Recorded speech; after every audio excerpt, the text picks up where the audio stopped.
Trying to fix just youth unemployment, for example, is impossible. We need to figure out the way how we can get out of the current situation as a whole society. We all speak about economic crisis, but I think that there are also other kind of crises, and when we are thinking about young people and their future, maybe they are more important. I mean, ideological crisis, political crisis, social and cultural, moral and ethical crises. The value shifts of young people, they are reflecting many emerging problems. They value, for example, much more quality of life and not material. They want to travel, they want to be a part in education, lifelong education, we speak in European Union. And they don't want to commit themselves to permanent works. So these changing work values, they have to be heard in the businesses, in companies, and so on.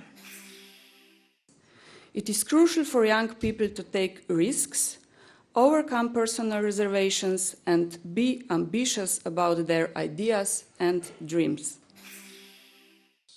That is, things that you don't learn in a school, but you learn in other environments. You learn by doing. You learn by being apprentice. You learn by doing in lots of other things. So this is something that counts. Not just because you learn additional skills, but because simply you develop a social network. You become part of social networks because you cooperate more informally with the people. And that is education as well. And informal competences are also a question of how you relate to the other generations. Because other generations, that is older, teachers, your mentors, etc., they don't just have the knowledge, they have the experience, and they have ethics. And this is something that really, really counts. Cooperation between generations can be a catalyst of change, and education is the key to this change. Each generation has something to offer. Let it be entrepreneurship experience, knowledge, digital skills, know-how.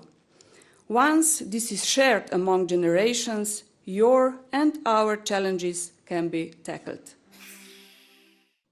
Now we all know that education has become global industry. We all know that also our employment industries and employment opportunities these days are global. So in addressing this mobility, our schools, our educational systems must and should adopt also to that issue. We have a relatively good set of policies in terms of the European Union, the way people are mobile, the way people exchange, and so on. But there are other challenges, global challenges, on a global movement of people. There has to be the development of a global mindset, and then it's got to be taken to the globe.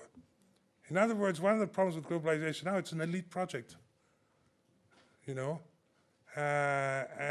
This is partly arising from the fact that there are these inequalities, there are these challenges, and so on. So what we need is a global market based on a sense of global community, which has inclusive and sustainable society.